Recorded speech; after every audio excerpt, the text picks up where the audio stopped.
আমি এখন যে কথাগুলো বলবো যারা পরীক্ষা দিতে যাবে সবার একবার হলেও শুনে যাওয়া উচিত। সেটা হচ্ছে হেপাটাইটিস ভাইরাস। যে ভাইরাসগুলো লিভারে ডিজিজ হেপাটাইটিস করে সেগুলো হেপাটাইটিস ভাইরাস, যেমন hepatitis A virus, B virus, non B virus, C virus, D virus, E virus, G virus. এই সমস্ত ভাইরাসগুলো লিভারে ইনফ্লামেশন হেপাটাইটিস করে, সেই জন্য সবগুলোকে একসঙ্গে হেপাটাইটিস ভাইরাস বলে। এবং এই সমস্ত সবগুলো ভাইরাস কিন্তু RNA virus, single standard. All virus আর RNA single standard except hepatitis B virus.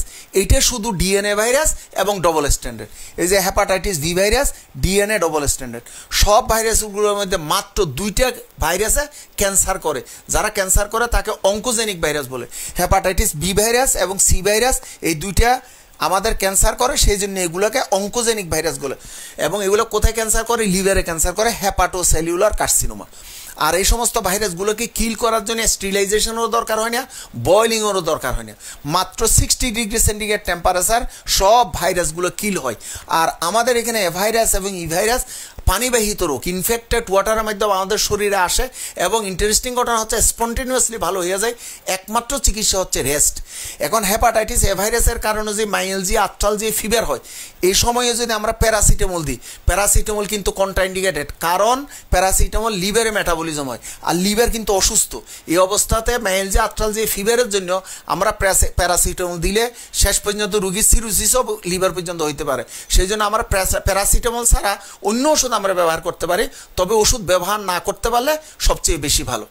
আরেকটা জিনিস আমাদেরকে জন্ডিসের সময় মনে রাখতে হবে, বাইরের কোনো আখের রস খাওয়া যাবে না।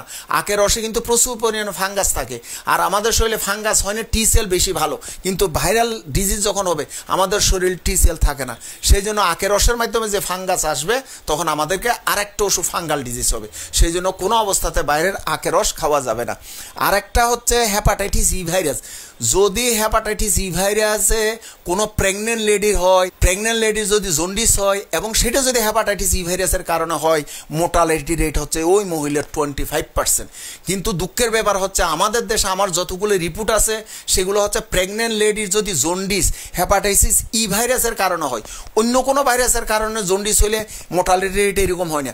শুধু হেপাটাইটিস ই ভাইরাসের কারণে যদি জন্ডিস হয় আমাদের দেশে, এবং ওই রুগীকে যদি সিজারের মাধ্যমে বাচ্চা ডেলিভারি করা হয়, আমি যেগুলো আমার কাছে রিপোর্ট আছে সব পেশেন্ট কিন্তু মারা গেছে।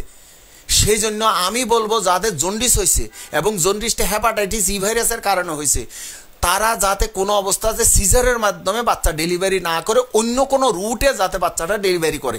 Very very careful. আমাদের দেশে এটা মোর্টালিটি রেট 100%, আমার যতগুলো রিপোর্ট আসছে। এখন আসো আরেকটা ডিজিজ মনে রাখতে হবে, টক্সোপ্লাজমা গন্ডি। এটা টক্সোপ্লাজমোসিস করে, এটা আন্ডার কুক মিটের মাধ্যমে হয়। যেমন মনে করো আমরা এই যে ভেড়ার মাংস আন্ডার কুক যদি হয়, আন্ডার কুক ভেড়ার মাংসকে ওই যে শিক কাবাব। তো এই বাইরে যখন আমরা শিক কাবাব খাই এবং সেই শিক কাবাব যদি তোমার ইনফেক্টেড থাকে টক্সোপ্লাজমোসিসের মাধ্যমে, এবং ওই মহিলা ওই সময় যদি প্রেগনেন্ট থাকে, তাহলে ওই বাচ্চাটা কি হবে জানো? বাচ্চাটা অ্যাবর্শন হয়ে যেতে পারে, মরা বাচ্চা হইতে পারে, স্টিল বার্থ, এনসেফালাইটিস হইতে পারে, এবং রুগী কিন্তু ফিভার, জন্ডিস, ইন্ট্রাক্রেনিয়াল ক্যালসিফিকেশন হইতে পারে ওই বাচ্চার, এবং বাচ্চা কিন্তু মেন্টাল রিটার্ডেশন মানে প্রতিবন্ধী হইতে পারে, বাচ্চা কিন্তু ব্লাইন্ডনেস হইতে পারে। সেই জন্য প্রেগনেন্সিতে কোনো অবস্থাতে 3টে জিনিস করা যাবে না। এক, প্রেগনেন্সি মানে প্রেগনেন্সি শুরু হওয়ার 2-1 মাস আগের থেকে একেবারে টার্মিনেশন পর্যন্ত, ডেলিভারি পর্যন্ত, প্রায় 10 থেকে 11 মাস সে বাইরের পানি খাবে না, ঘর থেকে পানি নিয়ে যাবে।